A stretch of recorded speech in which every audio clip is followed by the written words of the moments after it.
Hi hello friends, ನಮಸ್ಕಾರ. ಬನ್ನಿ ಇವತ್ತು ನಾನು ನಿಮಗೆ ಒಂದು ಒಳ್ಳೆ ಮಾರ್ನಿಂಗ್ ಬ್ರೇಕ್ಫಾಸ್ಟನ್ನು ಕೇವಲ 5 ನಿಮಿಷದಲ್ಲಿ ಏನು ಹಿಟ್ಟನ್ನು ಅಕ್ಕಿಯನ್ನು ನೆನೆ ಹಾಕದೆ ಡೈರೆಕ್ಟಾಗಿ ದೋಸೆನ ಹೇಗೆ ಮಾಡೋದಂತ ತೋರಿಸ್ಕೊಡ್ತಾ ಇದ್ದೀನಿ. ಬನ್ನಿ ನೋಡೋಣ ಹೇಗಂತ ತೋರಿಸ್ತೀನಿ ನೋಡಿ. ಮೊದಲಿಗೆ ಒಂದು ಬೌಲ್ಗೆ ನಾನು 1 ಕಪ್ ಆಗುವಷ್ಟು ರೈಸ್ ಫ್ಲೋರ್ ಅಂದರೆ ಅಕ್ಕಿ ಹಿಟ್ಟನ್ನು ತೊಗೊಳ್ತಾ ಇದ್ದೀನಿ. ಮತ್ತು ಸಣ್ಣ ಕಪ್ಪಿನಿಂದ ನಾನು 1 ಕಪ್ ಆಗುವಷ್ಟು ಕಡಲೆಬೇಳೆ ಹಿಟ್ಟನ್ನು ತೊಗೊಳ್ತಾ ಇದ್ದೀನಿ. ಅಂದರೆ 3 ಸ್ಪೂನ್ ಆಗುವಷ್ಟು 2 ಸ್ಪೂನ್ ಆಗುವಷ್ಟು ಮೈದಾ ಹಿಟ್ಟನ್ನು ತೊಗೊಂಡಿದ್ದೀನಿ. ಹಾಗೆ ಒಂದು 4 ಸ್ಪೂನ್ ಆಗುವಷ್ಟು ರವೆಯನ್ನು ತೊಗೊಂಡಿದ್ದೀನಿ. ನೀವೇ ನೋಡ್ತಿರ್ಬೋದು ನೋಡಿ. ಯಾವ ಅಕ್ಕಿನೂ ಬೇಳೆನೂ ನೆನೆ ಹಾಕ್ತಾ ಈ ಥರದ ದೋಸೆನ ಮಾಡಿ ತುಂಬ ಕ್ರಿಸ್ಪಿಯಾಗಿ ಟೇಸ್ಟಿಯಾಗಿ ಕೂಡ ಬರುತ್ತೆ. ನೀವು ಕಡಲೆ ಹಿಟ್ಟನ್ನು ಯಾಕೆ ಹಾಕಬೇಕಂದ್ರೆ ಕ್ರಿಸ್ಪಿಯಾಗಿ ಬರಬೇಕು ಅಂತ ನೀವು ಕಡಲೆ ಹಿಟ್ಟನ್ನು ಮಿಸ್ ಮಾಡದೆ ಹಾಕಬೇಕು. ಹಾಕಿ ಚೆನ್ನಾಗಿ ಗಂಟಿಲ್ಲದಂತೆ ಇದನ್ನು ಮೊದಲೇ ನೀರು ಹಾಕೋಕ್ಕಿಂತ ಮುಂಚೆನೇ ವಿಸ್ಕರಿಂದ ತೊಗೊಂಡು ಚೆನ್ನಾಗಿ ಮಿಕ್ಸ್ ಮಾಡ್ಕೊಳ್ಬೇಕಾಗುತ್ತೆ, ಅಥವಾ ಸೌಟಿನಿಂದನಾದರೂ ನೀವು ಚೆನ್ನಾಗಿ ಕಲಿಸ್ಕೊಳ್ಬೇಕಾಗುತ್ತೆ ನೋಡಿ. ಈಗ ನೀವು ನೋಡ್ತಿರ್ಬೋದು ನಾನು ಎಷ್ಟು ಚೆನ್ನಾಗಿ, ನೀವು ನೋಡಿ ಯಾವುದೇ ಹಿಟ್ಟನ್ನು ತೊಗೊಳ್ಳಿ ಮೊದಲು ಜರಡಿಯಿಂದ ಸೋಸಿ ನಂತರ ನೀವು ತೊಗೊಳ್ಬೇಕಾಗುತ್ತೆ. ನಾನು ಎಲ್ಲದನ್ನು ಜರಡಿಯಿಂದನೇ ಸೋಸಿ ನಂತರ ನಿಮಗೆ ತೋರಿಸ್ತಾ ಇದ್ದೀನಿ. ಈಗ ಸ್ವಲ್ಪ ನೀರನ್ನು ಹಾಕ್ಕೊಂಡು ಚೆನ್ನಾಗಿ ಮಿಕ್ಸ್ ಮಾಡ್ಕೊಳ್ಬೇಕಾಗುತ್ತೆ. ಖಂಡಿತವಾಗ್ಲೂ ಈ ಬ್ರೇಕ್ಫಾಸ್ಟ್ನ ಒಂದು ಸಲ ಟ್ರೈ ಮಾಡಿ ನೋಡಿ. ಪದೇ ನೀವೇ ಮಾಡ್ಕೊಂಡು ತಿಂತೀರಾ. ಈಗ ನಾವು ಮಾರ್ನಿಂಗ್ ದೋಸೆ ಮಾಡಬೇಕಂದ್ರೆ ನೈಟೇ ಅಥವಾ ಆಫ್ಟರ್ನೇ ಇದನ್ನು ಹಿಟ್ಟನ್ನು ಅಕ್ಕಿಯನ್ನು ನೆನೆ ಹಾಕಬೇಕಾಗುತ್ತೆ. ಬಟ್ ಈ ದೋಸೆ ಮಾಡಬೇಕಾದ್ರೆ ಬೆಳಗ್ಗೆ ಮಾರ್ನಿಂಗ್ ಬ್ರೇಕ್ಫಾಸ್ಟ್ಗೆ ಮಾಡಬೇಕಾದ್ರೆ ಯಾವುದೇ ರೀತಿ ಇಲ್ಲೇ ದಿಢೀರನೇ 5 ನಿಮಿಷದಲ್ಲಿ ಈ ದೋಸೆನ ಮಾಡ್ಕೊಳ್ಬೋದು. ಹಾಗಾಗಿ ನಾನು ಈ ರೆಸಿಪಿ ನಮಗೆ ತೋರಿಸ್ತಾ ಇದ್ದೀನಿ. ನಾನು ಇದನ್ನು ಮನೇಲೂ ಕೂಡ ಮಾಡಿ ತುಂಬ ಸಲ ಮಾಡ್ತೀನಿ, ತುಂಬ ಚೆನ್ನಾಗಾಗುತ್ತೆ. ಹಾಗಾಗಿ ನಿಮಗೆ ತೋರಿಸ್ತಾ ಇದ್ದೀನಿ ನೋಡಿ. ಸ್ವಲ್ಪ ನೀರನ್ನು ಹಾಕ್ಕೊಂಡು ಚೆನ್ನಾಗಿ ನೀವು ಮಿಕ್ಸ್ ಮಾಡ್ಕೊಳ್ಬೇಕಾಗುತ್ತೆ. ಗಂಟಾಗುತ್ತೆ ನೀರು ಹಾಕಿದ ಮೇಲೆ ಸ್ವಲ್ಪ ಚೆನ್ನಾಗಿ ಮಿಕ್ಸ್ ಮಾಡ್ಕೊಳ್ಬೇಕಾಗುತ್ತೆ. ಇದು ಕಡಲೆಬೇಳೆ ಹಿಟ್ಟು ಹಾಕಿರೋದಕ್ಕೆ ಕಾರಣ ಸ್ವಲ್ಪ ಕಲರ್ ಕೂಡ ಚೆನ್ನಾಗಿ ಬರುತ್ತೆ. ಹಾಗಾಗಿ ನಾನು ಕಡಲೆ ಹಿಟ್ಟು ಕೂಡ ಹಾಕಿದ್ದೀನಿ.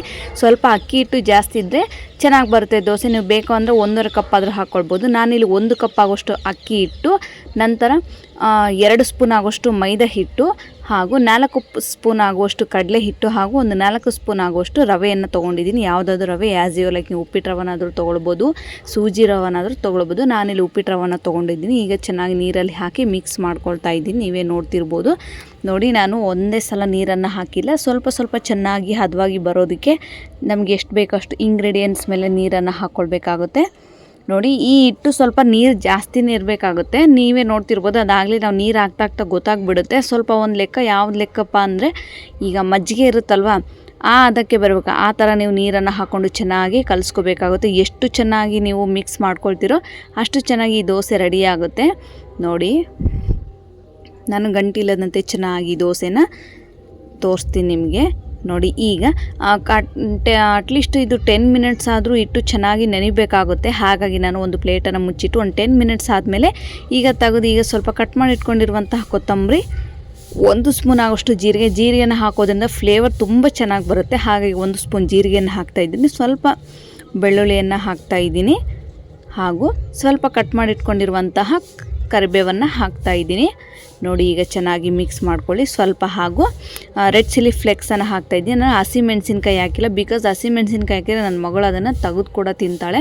ನಿಮ್ಮ ಮನೇಲಿ ಮಕ್ಕಳಿದ್ರೆ ಹಸಿಮೆಣ್ಸಿನ್ಕಾಯಿ ಇದ್ದರೆ ತೆಗೆದು ತಿಂತಾರೆ. ಹಾಗಾಗಿ ನಾನು ರೆಡ್ ಚಿಲ್ಲಿ ಫ್ಲೆಕ್ಸನ್ನು ಹಾಕ್ತಾಯಿದ್ದೀನಿ. ರುಚಿಗೆ ತಕ್ಕಷ್ಟು ಉಪ್ಪನ್ನು ಹಾಕಿ ಈಗ ಚೆನ್ನಾಗಿ ಮಿಕ್ಸ್ ಮಾಡ್ಕೊಳ್ತಾಯಿದ್ದೀನಿ. ನೀವೇ ನೋಡ್ತಿರ್ಬೋದು, ತೀರ ಗಟ್ಟಿನೂ ಇಲ್ಲ, ತೀರ ನೀರು ಇಲ್ಲ. ಒಂದು ಲೆಕ್ಕಕ್ಕೆ ಹಾಲು ಮಜ್ಜಿಗೆ ಇರುತ್ತಲ್ವ, ಆ ಥರ ಆಗಿ ನೀವು ಅದಕ್ಕೆ ಬರೋವರೆಗೂ ಸ್ವಲ್ಪ ನೀರನ್ನು ಹಾಕ್ಕೊಂಡು ಚೆನ್ನಾಗಿ ಮಿಕ್ಸ್ ಮಾಡ್ಕೊಳ್ಬೇಕಾಗುತ್ತೆ. ನೀವೇ ನೋಡ್ತಿರ್ಬೋದು ಹಿಟ್ಟು ಎಷ್ಟು ಚೆನ್ನಾಗಿ ನೆನೆತು. ಒಂದು 10 ಮಿನಿಟ್ಸ್ ಆಗಲಿ 15 ಮಿನಿಟ್ಸ್ ಆಗಲಿ ನೀವು ಹಿಟ್ಟನ್ನು ನೆನೆಯಲಿಕ್ಕೆ ಬಿಡಬೇಕು. ಹಾಗಾದರೆ ಮಾತ್ರ ಇದು ದೋಸೆ ಚೆನ್ನಾಗಿ ಬರುತ್ತೆ ನೋಡಿ. ಎಷ್ಟು ಚೆನ್ನಾಗಿ ಕಾಣ್ತಿದೆ, ನೀವೇ ನೋಡ್ತಿರ್ಬೋದು.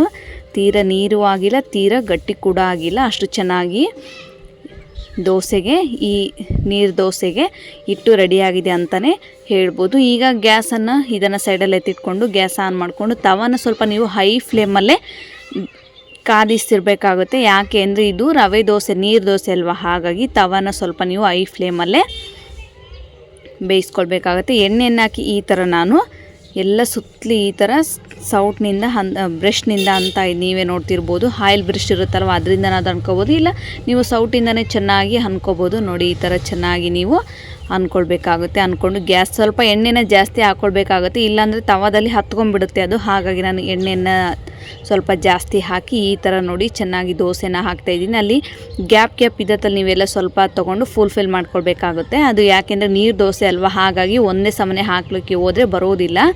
ಹೀಗಾಗಿ ನೀವು ಅದನ್ನು ಸ್ವಲ್ಪ ಫುಲ್ಫಿಲ್ ಮಾಡ್ಕೊಳ್ಬೇಕಾಗುತ್ತೆ. ಈಗ ಗ್ಯಾಸನ್ನು ಐ ಫ್ಲೇಮಲ್ಲಿ ಇಡಬೇಕು. ಚೆನ್ನಾಗಿ ಅದು ರೋಸ್ಟ್ ಆಗೋವರೆಗೂ ನೀವು ಒಂದು ಪ್ಲೇಟ್ ಆದರೂ ಮುಚ್ಬೋದು ಅಥವಾ ಹಾಗೇನಾದರೂ ಬಿಡ್ಬೋದು. ನೀವೇ ನೋಡ್ತಿರ್ಬೋದು, ನಾನು ಸ್ವಲ್ಪ ಮೇಲೆ ಆಯಿಲನ್ನು ಹಾಕ್ತಾಯಿದ್ದೀನಿ. ನೋಡಿ, ಖಂಡಿತವಾಗ್ಲೂ ರೆಸಿಪಿ ಒಂದು ಸಲ ಟ್ರೈ ಮಾಡಿ. ಇದ್ರ ಜೊತೆ ನೀವು ಆಲೂಗಡ್ಡೆ ಪಲ್ಯನೋ ಅಥವಾ ಟೊಮ್ಯಾಟೊ ಚಟ್ನಿನೋ ಇಲ್ಲ ಅಂದರೆ ಶೇಂಗಾ ಚಟ್ನಿನೋ ಪುಟಾಣಿ ಚಟ್ನಿನೋ ಅನ್ನೋದು ಯಾವುದು ಬೇಕಾದರೂ ಆ್ಯಸ್ ಯೂಶುವಲ್ ನಿಮ್ಗೆ ಯಾವುದು ಬೇಕಾದರೂ ನೀವು ರೆಸಿಪಿನ ಈ ದೋಸೆ ಜೊತೆ ತಿನ್ಬೋದು. ದೋಸೆ ಮಾತ್ರ ತುಂಬ ಚೆನ್ನಾಗಿ ಬರುತ್ತೆ. ನೋಡಿ, ಇದ್ರ ಜೊತೆ ನೀವು ಇಂಗು ಅಂತಾರಲ್ವ, ಅದನ್ನು ಕೂಡ ಹಾಕ್ಕೊಳ್ಬೋದು. ನಾನು ಅದನ್ನೇನು ಹಾಕಿಲ್ಲ. ಕರಿಮೆಣಸು ಹಾಕ್ತಾರೆ, ಅಂದರೆ ಕಾಳು ಮೆಣಸು, ಅದನ್ನು ಕೂಡ ಹಾಕ್ಕೋಬೋದು. ನೋಡಿ, ನಾನು ತಿರುವಾಕಲಿಕ್ಕೆ ಹೋದಾಗ ಅದು ವೀಡಿಯೋ ಸ್ವಲ್ಪ ಹಾಫ್ ಆಗಿಬಿಡುತ್ತೆ, ಹಾಗಾಗಿ ನಿಮಗೆ ಅದು ತೋರಿಸ್ಲಿಕ್ಕೆ ಆಗಿಲ್ಲ. ನೆಕ್ಸ್ಟು ಈ ಕಂಟಿನ್ಯೂಸ್ ಆಗಿ ಇನ್ನೊಂದು ದೋಸೆ ಹಾಕಿದ್ದೆ, ಅದು ಕೂಡ ತೋರಿಸ್ತೀನಿ ಎಷ್ಟು ಚೆನ್ನಾಗಿ ಕ್ರಿಸ್ಪಿಯಾಗಿ ಬಂದಿದೆ ಅಂತ ನೀವೇ ನೋಡ್ತಿರ್ಬೋದು. ನೋಡಿ, ಈಗ ಎರಡು ಸೈಡು ಸ್ವಲ್ಪ ಒಂದು 5 ನಿಮಿಷ ಆಗಲಿ ಚೆನ್ನಾಗಿ ಎರಡು ಕಡೆನೂ ಬೇಯಿಸ್ಕೊಳ್ಬೇಕಾಗುತ್ತೆ. ನೋಡಿ, ಎಷ್ಟು ಚೆನ್ನಾಗಿ ಗರಿಯಾಗಿ ದೋಸೆ ಕೂಡ ರೆಡಿಯಾಗಿದೆ. ನೀವೇ ನೋಡ್ತಿರ್ಬೋದು. ಕೆಲವೊಬ್ರಿಗೆ ಈ ಥರ ದೋಸೆ ಹಾಕೋಕೆ ಬರೋದಿಲ್ಲ, ಅರ್ಧೋಗುತ್ತೆ ಅಂತಾರೆ. ಯಾಕೆ ಅರ್ಧೋಗುತ್ತೆ ಅಂದರೆ ನೀವು ಕೆಲವೊಂದು ಸಲ ಏನಾದರೂ ಇಂಗ್ರೀಡಿಯೆಂಟ್ಸ್ ಕಡಿಮೆ ಹಾಕ್ಕೊಂಡಿರ್ತೀರ, ಇಲ್ಲ ಜಾಸ್ತಿ ಹಾಕ್ಕೊಂಡಿರ್ತೀರ. ಅಳತೆ ಸರಿಯಾಗಿ ಹಾಕ್ಕೊಂಡ್ರೆ ಖಂಡಿತವಾಗಿ ನೋಡಿ ಈ ಥರ ಚೆನ್ನಾಗಿ ಕ್ರಿಸ್ಪಿಯಾಗಿ ನಿಮಗೆ ದೋಸೆ ರೆಡಿ ಆಗುತ್ತೆ.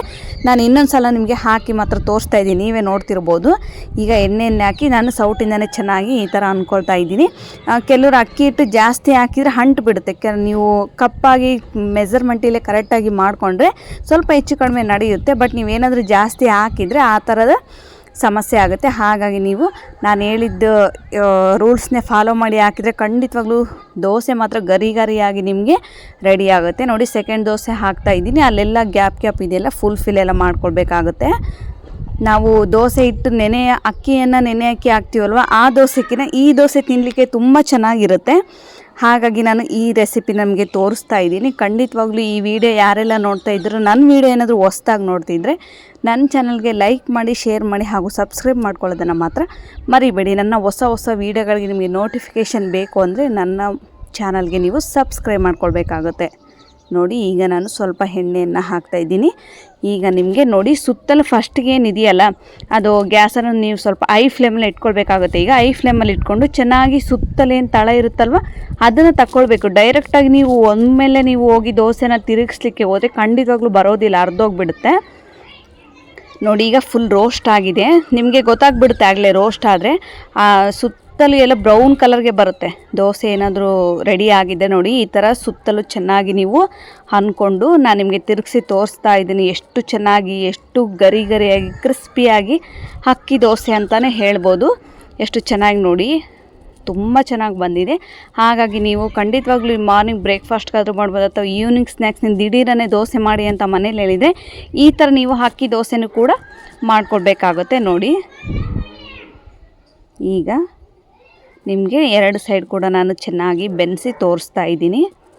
ನೋಡಿ, ನೀವೇ ನೋಡ್ತಿರ್ಬೋದು ಎಷ್ಟು ಚೆನ್ನಾಗಿ ಅತಿ ಕಡಿಮೆ ಸಮಯದಲ್ಲಿ ವೆರಿ ಕ್ವಿಕ್ ಆ್ಯಂಡ್ ಈಸಿಯಾಗಿ ಮಾಡುವಂಥ ರೆಸಿಪಿ ಅಂದರೆ ಗರಿಯಾದ ದೋಸೆ ಅಥವಾ ಅಕ್ಕಿ ದೋಸೆ ಅಂತಲೇ ಹೇಳ್ಬೋದು. ನೋಡಿ, ಈ ವಿಡಿಯೋ ಇಷ್ಟ ಆಗಿದೆ ನನ್ನ ಚಾನಲ್ಗೆ ಲೈಕ್ ಮಾಡಿ, ಶೇರ್ ಮಾಡಿ ಹಾಗೂ ಸಬ್ಸ್ಕ್ರೈಬ್ ಮಾಡ್ಕೊಳ್ಳೋದನ್ನು ಮಾತ್ರ ಮರಿಬೇಡಿ. Thank you.